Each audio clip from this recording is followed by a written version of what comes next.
Hi again, everyone. Gary Digital Williams here on Boxing Along the Beltway, our news and notes for this week. And we're going to do something a little special this week. But today we celebrate an anniversary, a very special anniversary today. The day being March 16th as we record this of 2016. And it's an anniversary that started us on a journey that we are still riding today. And hopefully we'll build upon that trip 20 years after the fact.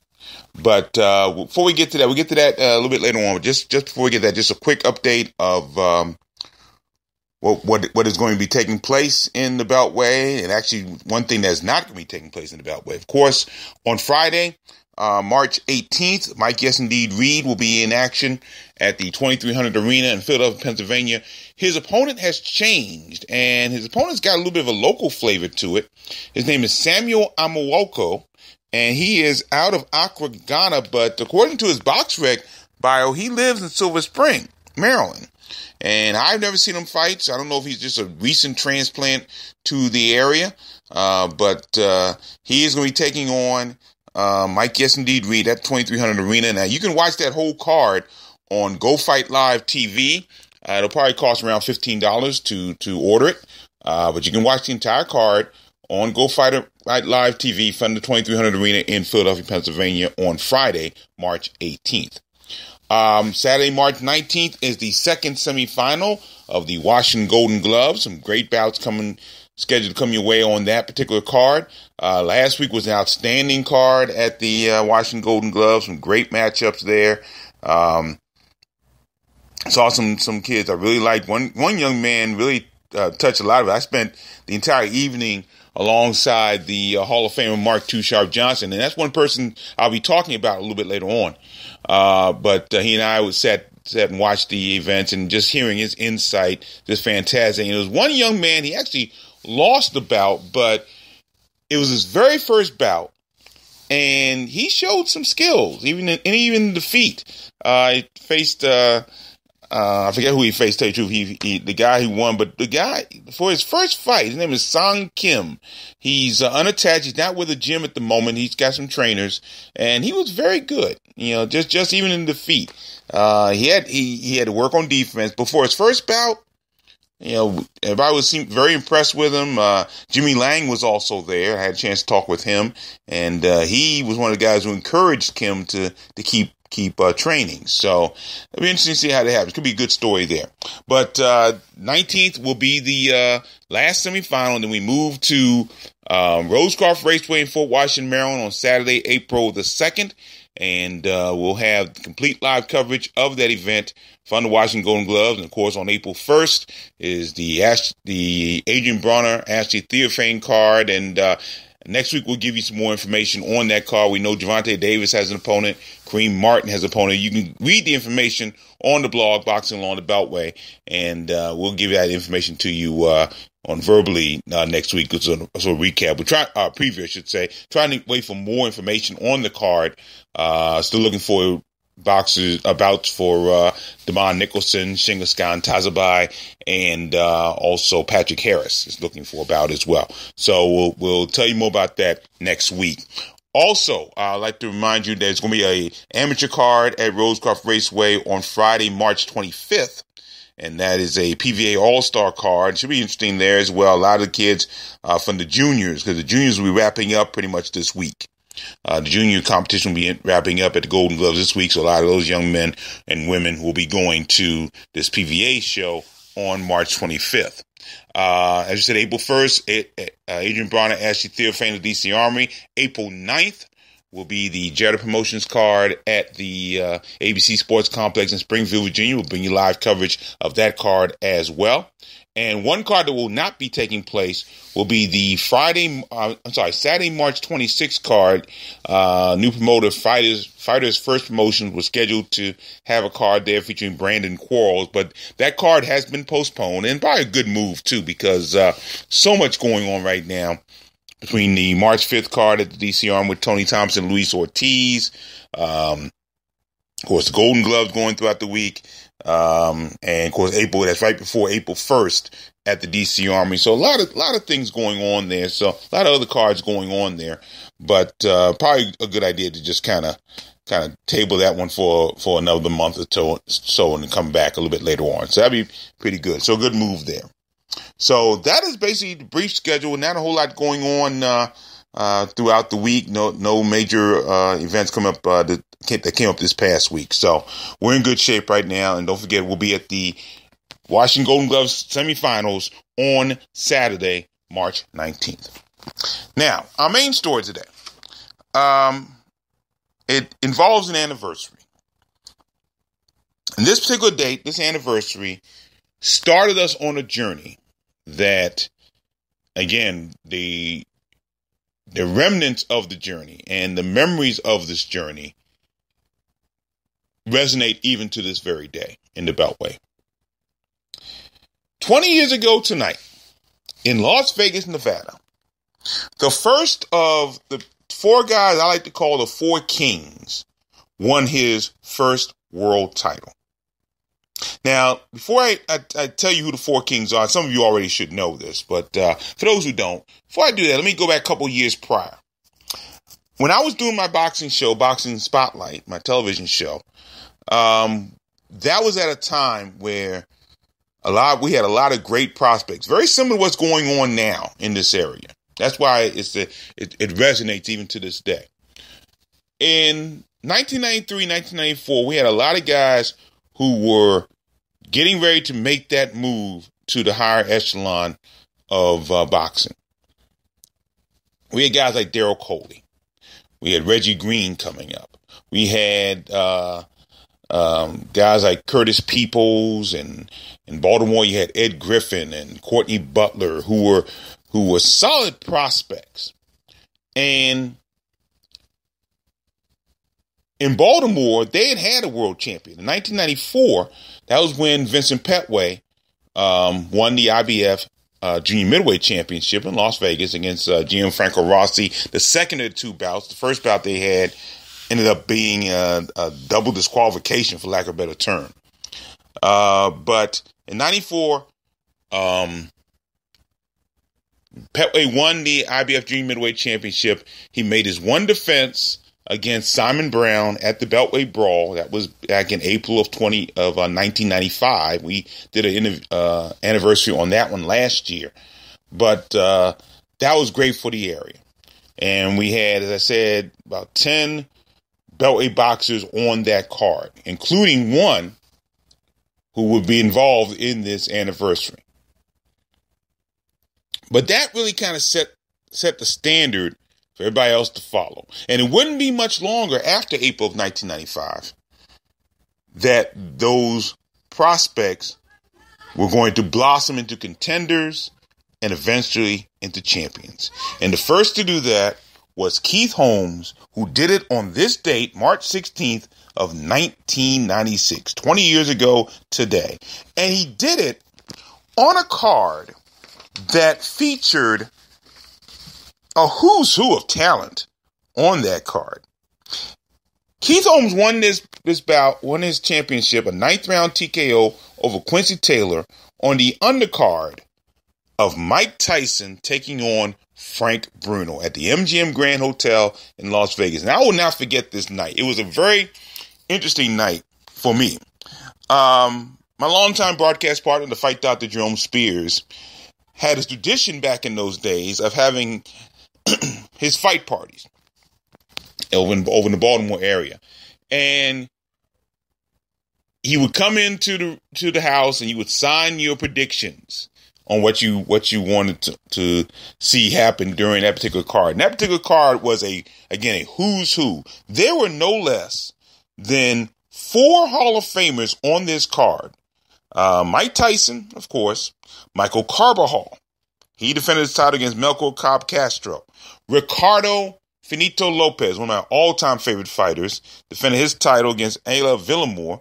And one of the first female Hall of Fame boxers in the Women's Hall of Fame, Christy Martin, took on Deidre Gogarty. And I saw on Facebook today that that Martin credited Gogarty. She wished her happy anniversary for this 20th anniversary bout, because it did kind of put women's boxing on the map, and it did. And it was a great fight too, by the way. Very, very great fight. And then also, a future Hall of Famer would be on this card if he ever decides to stop boxing. But Bernard Hopkins was on this card against Joe Lipsy. And I remember we're over at Jerome's house, and the Tyson Bruno fight came on actually before the Keith Holmes Quincy Taylor bout. They had recorded it earlier and then showed it after Tyson Bruno on the pay-per-view. And I was one of the few who is still excited about watching Holmes fight Taylor, of course, being the local boxer. And we have been following Holmes all that time. I mean, we remembered his great bout against Andrew Council back in September 20 of 1994. He had knocked out Daryl Lattimore in August of 1994. That was his first appearance on Boxing Spotlight, as a matter of fact. And when he beat Quincy Taylor, it was a dominant performance. And it was just so exciting to see it. It was one of the great moments. And I was so excited because Beltway by that time had lost his world title. So we didn't have any world champions. And then Keith Holmes got that title. What a fantastic night that was 20 years ago today. Little did we realize that it would set a standard and three other guys would end up following. And the first to do that was indeed the Hall of Famer, Mark Too Sharp Johnson, who on May 4th, 1996, and I've told this story before, won his first world title, the IBF Flyweight Championship, with a first-round TKO over Francisco Teodoro. Now, on that card, that was a pay-per-view card as well from the Arrowhead Pond in Anaheim, California. And Marco Antonio Barrera was on that card. And it was such a great build-up for that bout because Mark had been waiting, and I told this story during the Black History Month. Mark had waited almost a year and a half to get this title shot. He was one of the most avoided and remained to be one of the most avoided boxers in the history of this business. And especially in the flyweight division. And that is one of the reasons, ironically, why he's in the Hall of Fame right now. Because there's so many great guys who avoided fighting him. And I told the story about what happened against Francisco Teodoro, how Johnson hit Teodoro with a punch, and it was kind of delayed reaction. And Teodoro went down, and he tried so hard to get up, and he just couldn't do it. And that's how he won the world title. And Mark always said, and I've said this before, Mark always told me that when he got his world championship shot, it'd be the easiest fight he'd ever had. And that ended up happening. And so that was the second boxer to hold the world title. 1 month later, a little more than 1 month later, William Joppy's turn. And Joppy had to travel all the way to Yokohama, Japan, to win his title on June 24th, 1996. Joppy scored a 9th round TKO over Shinji Takahara. There's footage of this, but it wasn't on any television per se. But a lot of people felt he could do this. There was a lot of confidence. I remember J.D. Brown talked to me about this about before they went over. And J.D. Brown was Joppy's manager at that time. And he said, we're going to do it. They just knew he was going to do it. And he did it. I mean, he knocked him out in the 9th round. Again, he was definitely not the hometown fighter. He fought Takahara in his hometown, Yokohama, Japan. And Takahara was undefeated that time, 24-0. And Joppy took care of business and won it. Okay. So at that time, we had 3 world champions. And a lot of the guys had won a couple of titles. Remember, Holmes lost his title to Hassan Sharifi at that point. That was back in 1998, May of 1998, and then got the title back a little bit later. Actually, he won the title. I'm sorry, he lost the title, then got the title back in 99. But Johnson was dominant as a champion, as was Joppy. Of course, one of the big moments during that time period was back on October of 1996. October 19th, 1996, when both Joppy and Holmes defended their titles at the Showplace Arena in Upper Marlboro, Maryland. It was a doubleheader that was shown on Showtime, and it was supposed to set up the eventual meeting of the two in the ring. That was Joppy's first title defense against Ray McElroy. Scored a 7-round TKO for Holmes. It was his first title defense. Against Richie Woodall, he scored a 12th round TKO in that bout against Richie Woodall of England. And the eventual setup was for Joppy and Holmes to meet each other in the ring in a Beltway showdown. And that didn't happen. I think at that time, first time they proposed this, I believe it was Holmes' camp that balked at the money, and that didn't happen. Okay. And so by that time, as I said, Johnson had been dominant through the flyweight division. And again, is the last Beltway boxer to be noted as one of the best pound for pound in the world. He is the last Beltway boxer. Now, the last king to hold the title, what took place 2 years after Holmes, Joppy, and Johnson. All three of them won their titles in 1996. It took until 1998 for our fourth king to hold the title, and that would be Sharmba Mitchell. Now, the ironic thing about that was Sharmba really was ahead of the other three in as far as pro experience was concerned, because Sharmba started his pro career in 1989. And he was already moving through his career. 1988 when he started. And he was moving through his career. He'd already started his career in places like Atlantic City and was going through there. He was one of the first to be on television on a regular basis out of the four kings. One of his first televised bouts took place in March of 1990. And he had defeated, actually, even before then, let's go back to March 8th, 1990. And I didn't say March. So March 8th, 1990, he fought a guy named Rafael Bazooka Limon, a former world champion who by that time was way past his prime. And the fight took place, ironically, at the Trump Plaza Hotel in Atlantic City, New Jersey, and was televised by USA Network on their Tuesday night fights. And this particular night,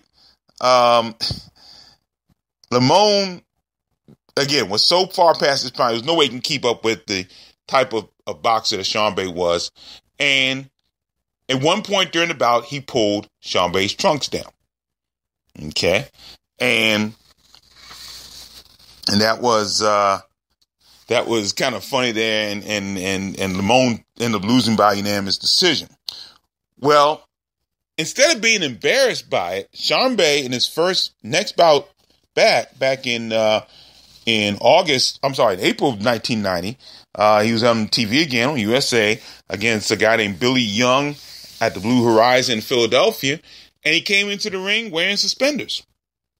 And it was a great move. The TV cameras loved it, and Sharmba was on his way. We thought that by that time he was going to win a title. He had fought some really good people on the way. He had fought, actually the first time I had a chance to see Sharmba in action in person was against a guy by the name of Eric Podolak. He was known as the Orphan.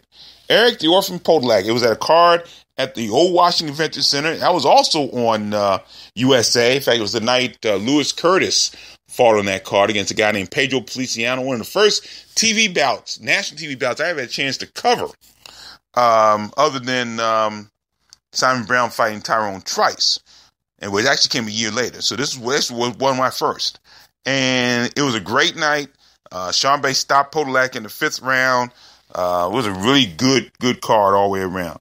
And again, Sean Bay had fought all through this time. He fought the likes of Keely Thompson.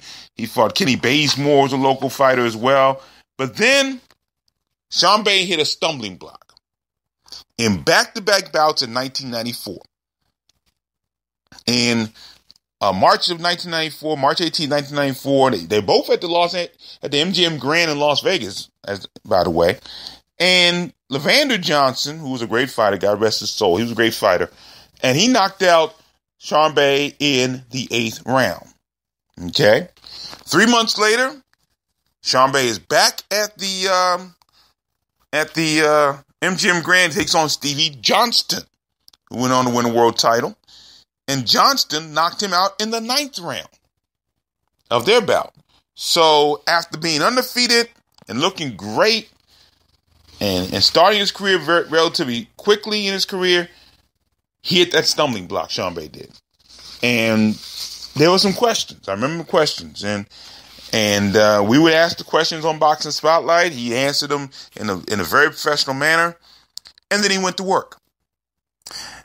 His first bout after those 2 losses was against another local prospect, Lyndon Paul Walker. Actually, Walker wasn't really a prospect. He was an exciting fighter, but at that time he was well past his prime, Lyndon Paul Walker. And he beat Walker in the second round on October 22nd, 1994. That was an infamous card. That was the infamous Leon Spinks card at the Washington Convention Center. One day I have to tell that story about the Leon Spinks card.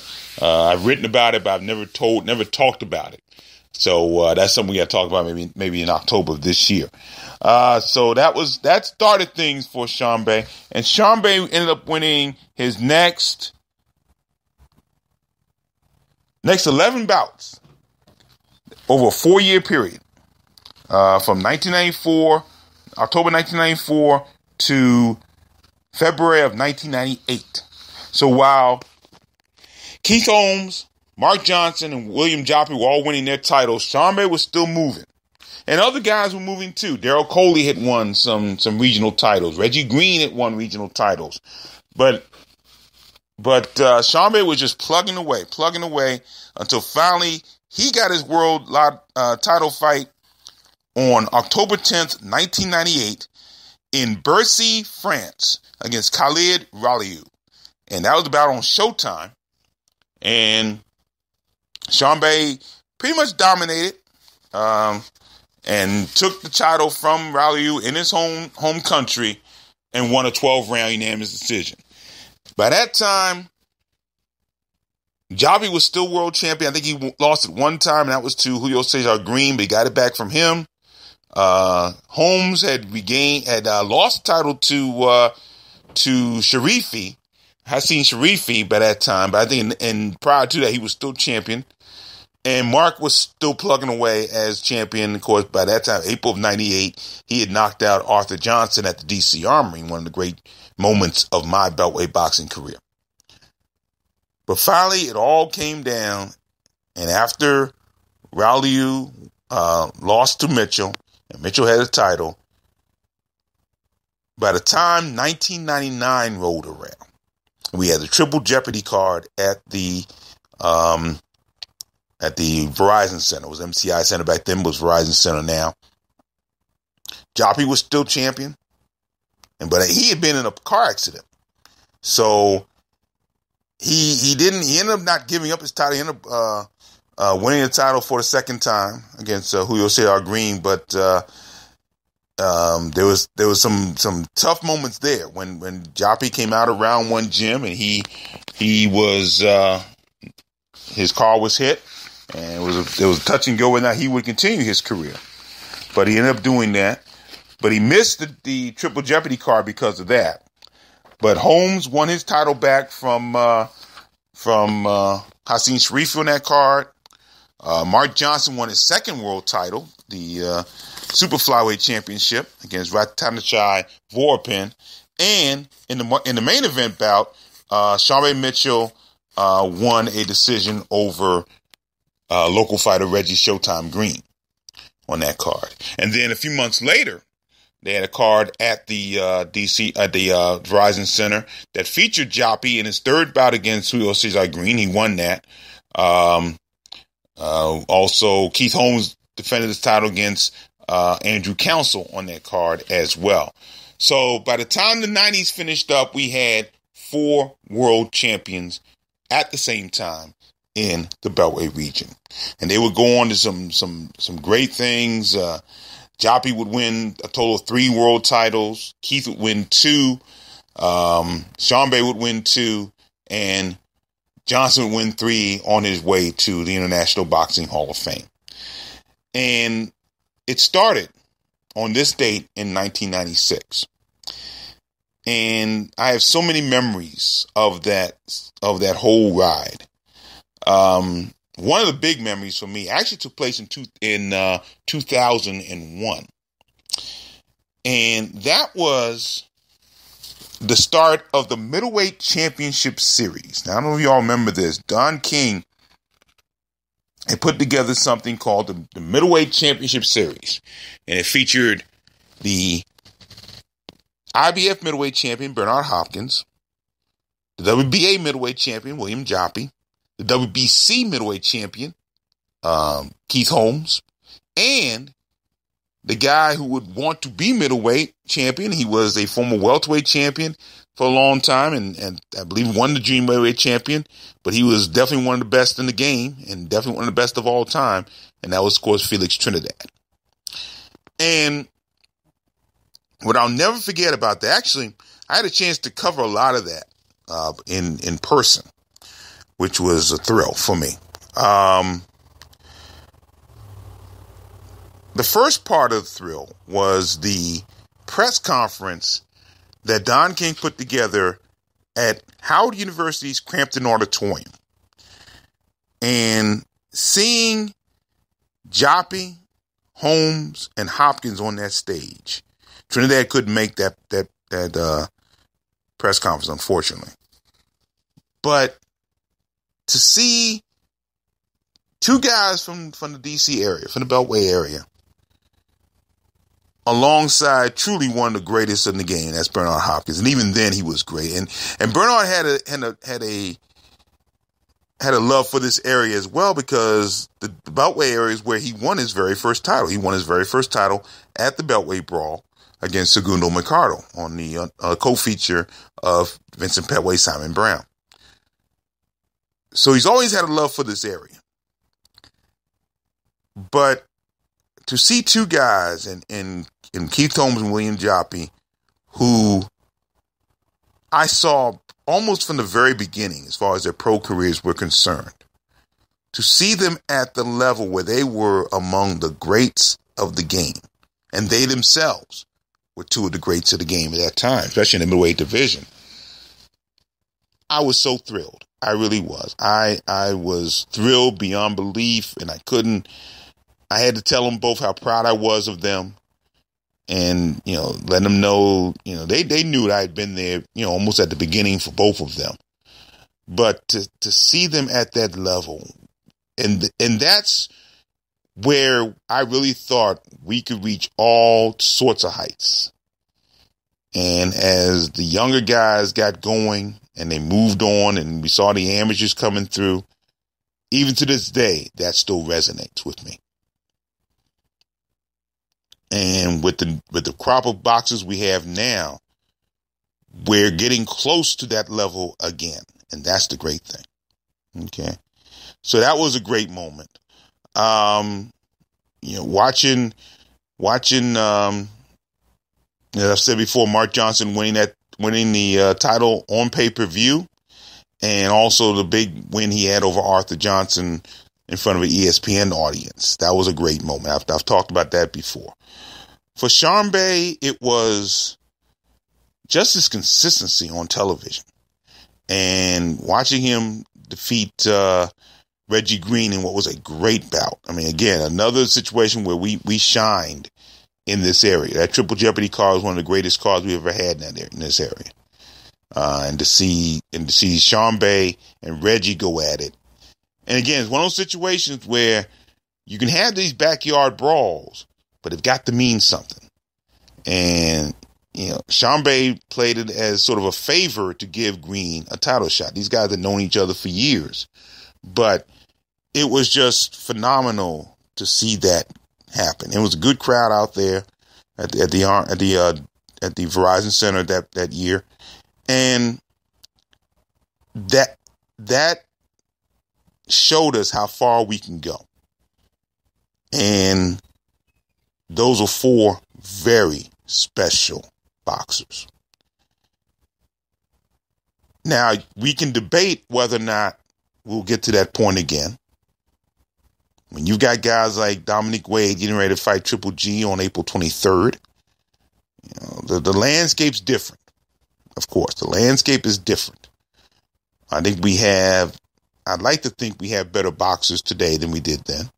I'm not sure if that's true or not, but I think we do. I think we do. That's debatable. No question. It's debatable. And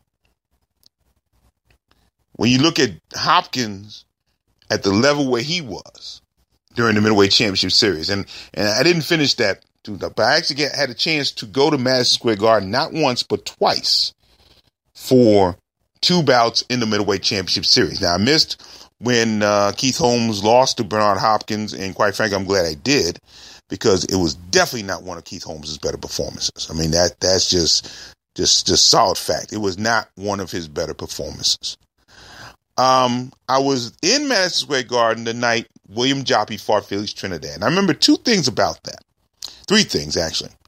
Number one, for some reason, I had a major headache that day.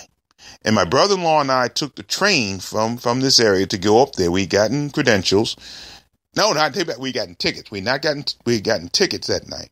I got a gift from my folks at Fight News, and we didn't get press credentials, but we did get tickets to go to the bout.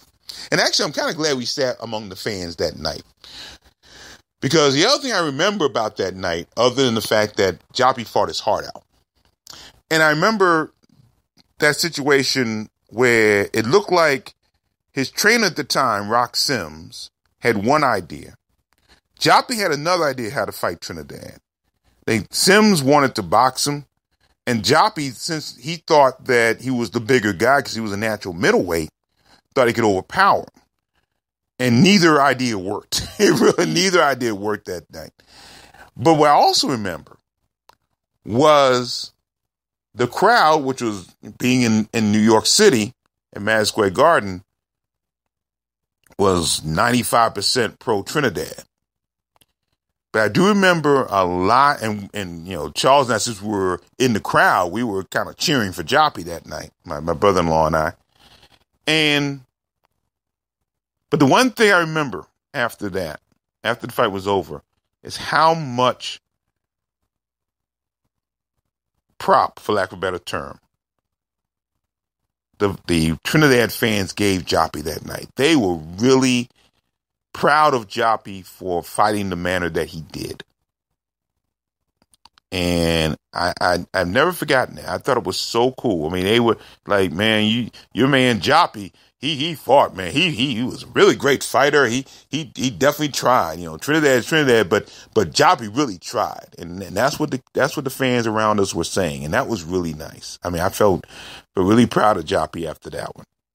And then I was also at Madison Square Garden the night Bernard Hopkins fought Felix Trinidad. And what was supposed to happen that night, that the 2 guys that lost in the first round of the series were supposed to meet each other in the co-feature. So Holmes and Joppy were supposed to face each other. But for some reason, Joppy kind of balked at the money that time. So one of the biggest questions in the Beltway will always be, what would have happened if Keith Holmes fought William Joppy? We'll never know. At least not their prime. We'll never know. Both of these guys have talked about fighting each other way down the road, but we just will never know how good it could have been. That's one of the missed opportunities I've always regretted.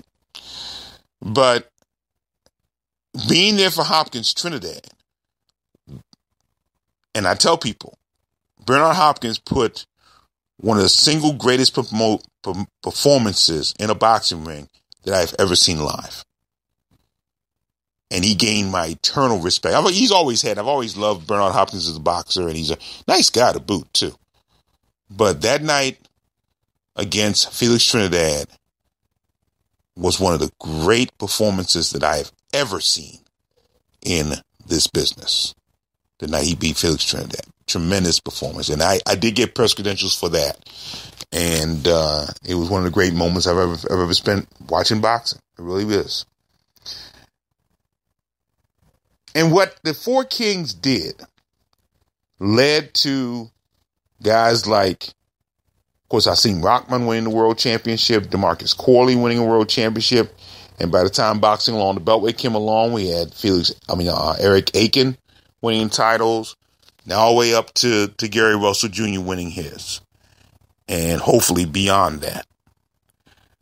But that journey began 20 years ago tonight. I cannot believe it's been that long, but 20 years ago tonight, March 16th, 1996, the night Keith Holmes defeated Quincy Jones for the WBC Middleweight Championship in Las Vegas.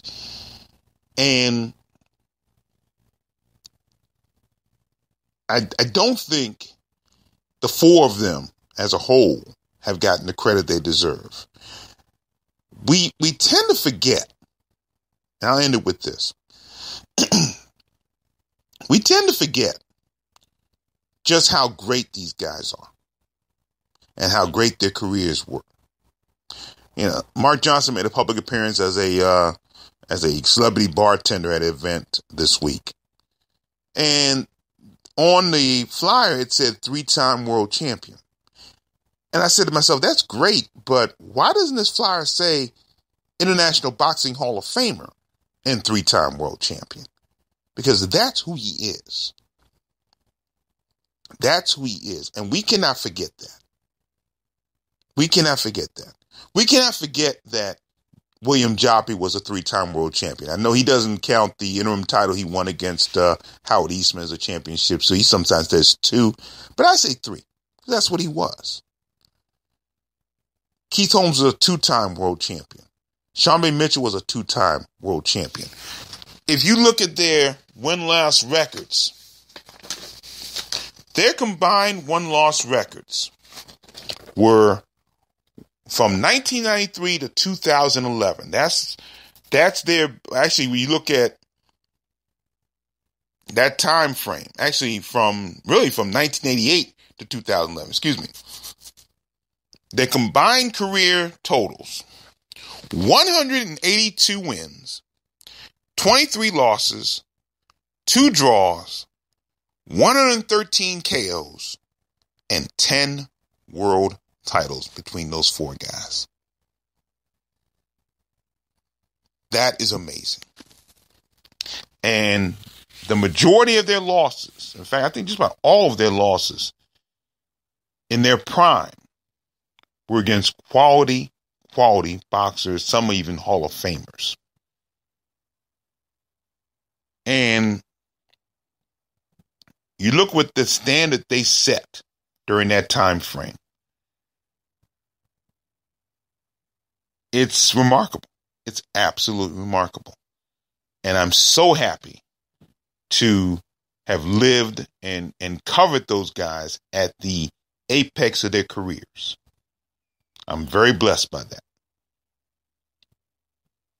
And now we have guys that are on the verge, and gals also, who are on the verge of setting new standards. That's what, as I said before, that is what we're looking to do. Set new standards in this business. So when you have guys like Dominic Wade taking on Triple G, now the odds are Triple G will knock out Wade early. But to get to that point, to even face a Triple G after only 18 pro fights, says a lot for Dominic Wade. Gary Russell scheduled to defend his title next month in his battle against Patrick Hyland in the Foxwoods. He set a new standard. Okay. We got all these great prospects and some contenders now who are looking to do the very same thing. Can they do it or not? Only time will tell. But it's so great to be able to be on their journeys as well. Lamont Peterson has already done it. Okay, with a world title. We should not forget that.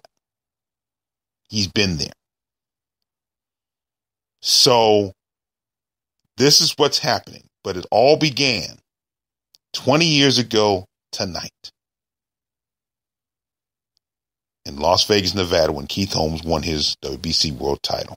So I just wanted to give homage to that and just take you down that journey, because that's a journey, and the fallout from that journey still trickles down to these young guys and gals today. So thank you for accompanying me on this journey here tonight. And thanks for joining us right here on the Boxing on Beltway Google app for Android. Thanks for joining us on YouTube, Spreaker.com, iHeartRadio.com. Please subscribe and give your feedback and see how I can make this podcast even better. Don't forget, we are at the Washington Golden Gloves on Saturday, March 19th for the last semifinals.